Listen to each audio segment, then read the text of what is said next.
Quelle est la véritable vénération envers la Vierge Marie?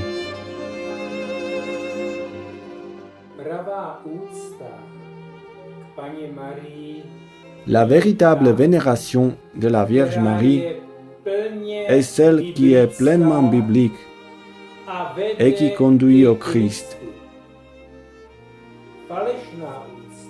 La fausse vénération est antibiblique et éloigne du Christ.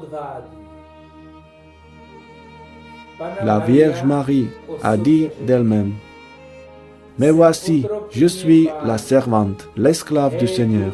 En grec, Evdoule Kyriou, Évangile de Luc, chapitre 1. Étant les enfants d'Ève, nous sommes esclaves du péché par nature. En tant qu'enfants de Marie, nous devenons esclaves du Seigneur. L'apôtre dit: « Vous êtes esclaves de celui à qui vous obéissez ». Épître aux Romains, chapitre 6, verset 16. Être esclave du Seigneur conduit à la liberté par rapport au péché.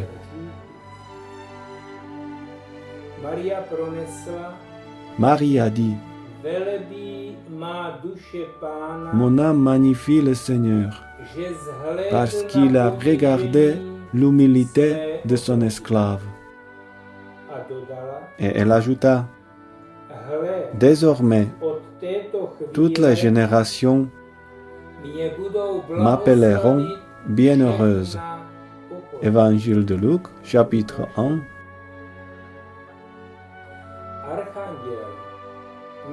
L'archange appelait Marie pleine de grâce. Kecharitomene.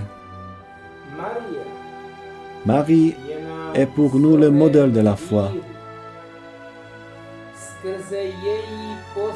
À travers son obéissance de foi, le Verbe, la parole, est devenu chair.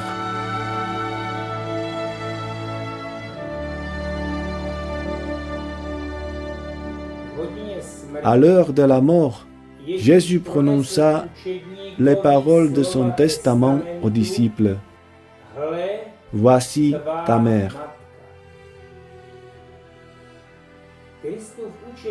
Le disciple du Christ est celui qui a tout abandonné par amour du Christ et de l'Évangile. Évangile de Luc, chapitre 14, verset 33. Il a également perdu sa propre âme par amour pour lui. Évangile de Marc, chapitre 8. Jésus donne sa mère non seulement à Jean, mais à tous les disciples qui sont spirituellement près de la croix.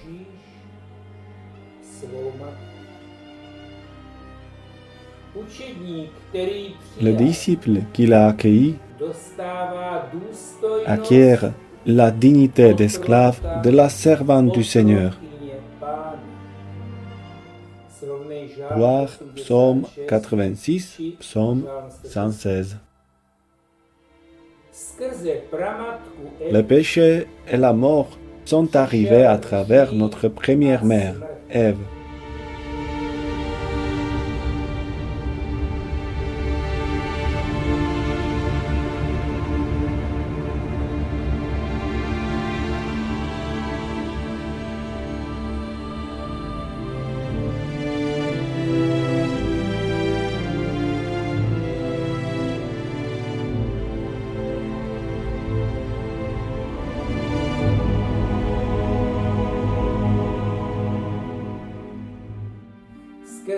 Grâce à Marie, la mère de Jésus, nous est venue la vie.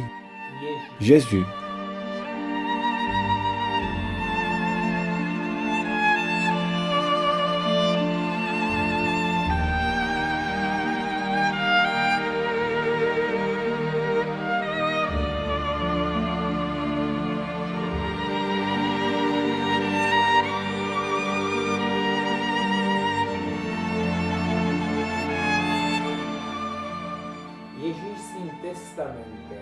Jésus, avec son testament, voici ton fils,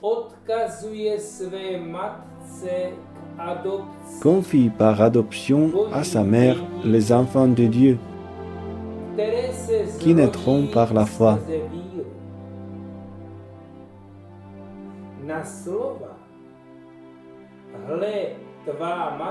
Avec les mots « Voici ta mère »,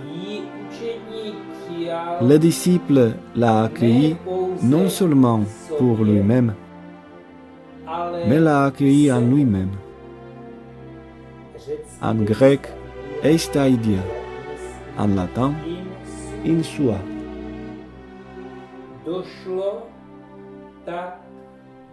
De cette façon, il y a eu une greffe spirituelle d'un nouveau cœur, selon la promesse de Dieu. Je te donnerai un nouveau cœur. Livre d'Ézéchiel, chapitre 36, verset 26. Le péché originel est un code génétique spirituel qui est dans la nature d'Ève, notre première mère.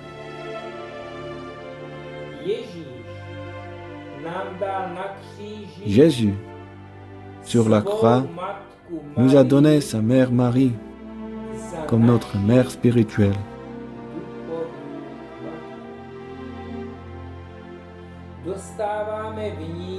En elle, nous recevons une nouvelle nature, un nouveau centre spirituel,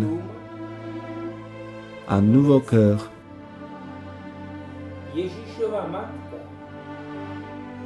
Par les mérites du Christ, la mère de Jésus a été préservée à l'avance du péché originel.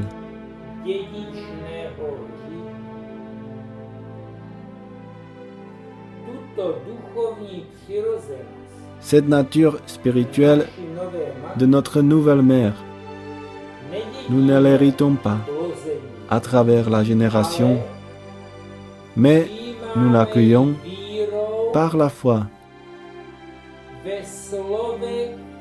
dans les paroles du testament de Jésus. Voici ta mère.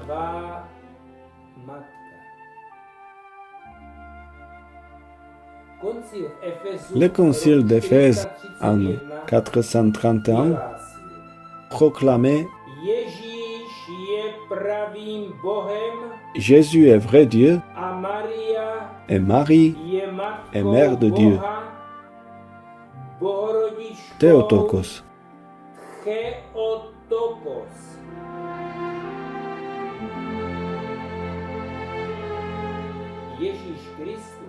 Jésus-Christ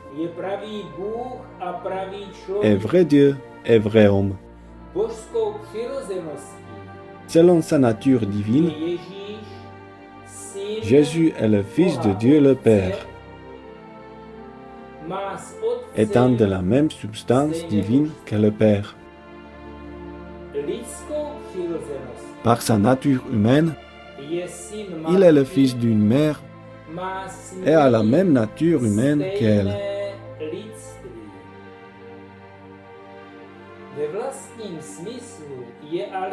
Mais dans son essence, Jésus est le Fils de Dieu. Il a une double nature, divine et humaine. Cela a également été confirmé par le concile de Friuli en 796.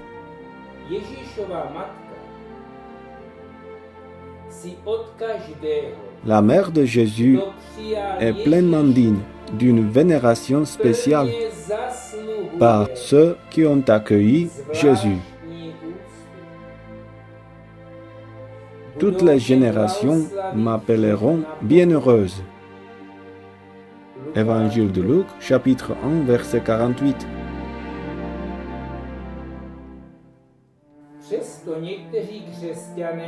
Pourtant, certains chrétiens, malgré l'Écriture sainte, ne considère pas la mère de Jésus comme bienheureuse, mais l'offense gravement.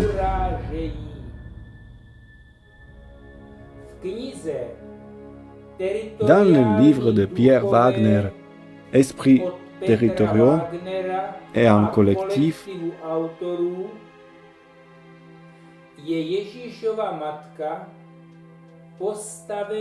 la mère de Jésus est placée sur le niveau des déesses païennes, Astarté et Diane, qui sont de facto des démons.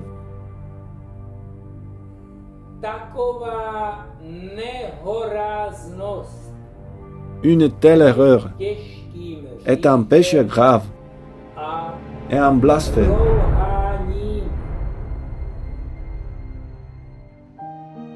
L'Écriture sainte mentionne les frères et sœurs de Jésus.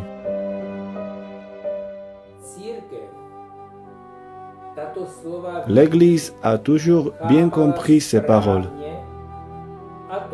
c'est-à-dire qu'il est question ici des parents de la Vierge Marie,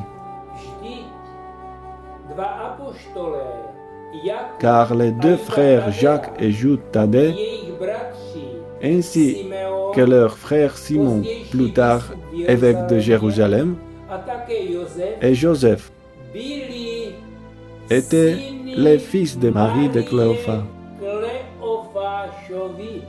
Voir Évangile de Matthieu, chapitre 13, verset 55. Ils étaient donc les parents les plus proches de Jésus, c'est-à-dire les soi-disant frères de notre Seigneur.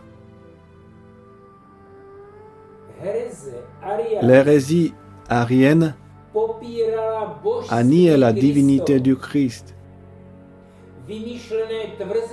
Les affirmations fantaisistes selon lesquelles Jésus n'était pas Dieu étaient faussement justifiées par le fait qu'il avait des frères et sœurs et que Marie n'était ni la mère de Dieu ni la Vierge. Ces hérésies ont été refusées par Saint Jérôme et d'autres. Du IVe au XVIe siècle, ces hérésies n'apparaissent plus.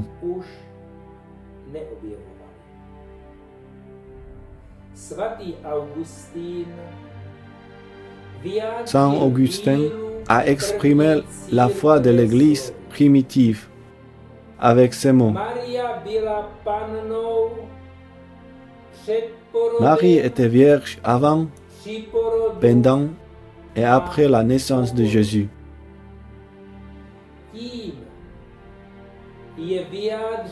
Cela exprime la foi de l'Église.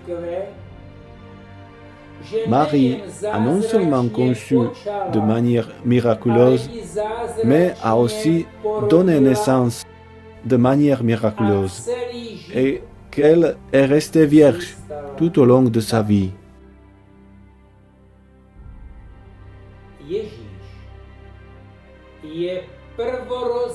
Jésus est le fils premier-né et en même temps le fils unique de Marie.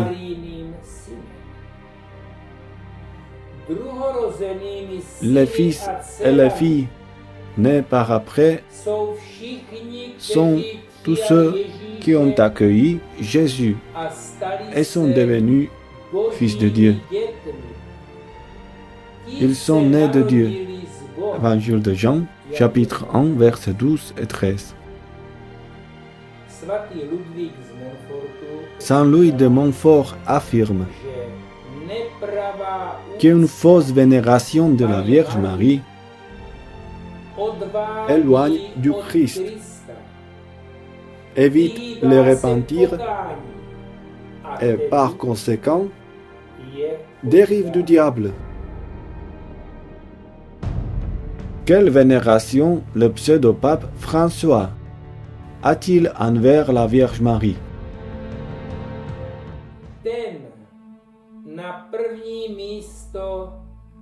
Il ne donne pas la première place à Jésus-Christ et aux lois de Dieu.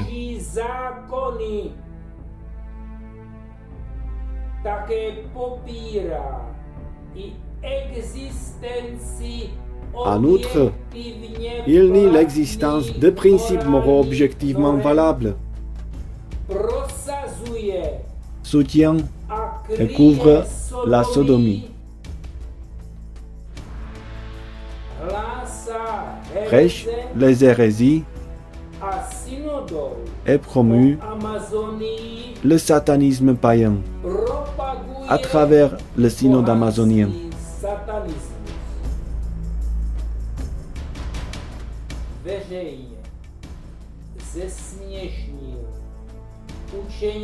Publiquement, il ridiculise l'enseignement de l'Église selon lequel la Vierge Marie a été préservée du péché originel par les mérites du Christ. Selon les paroles de François, il est dit que la Mère de Dieu est née dans le péché. Ceci est une hérésie.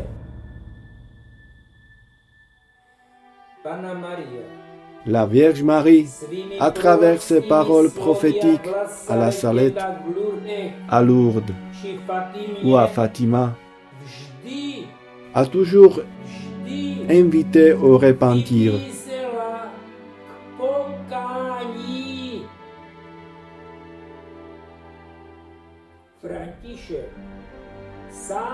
François ne se répand pas, même s'il en parle avec éloquence. La chose primordiale, c'est qu'il ne permet pas le repentir, ce qui empêche le processus de renouveau dans l'Église.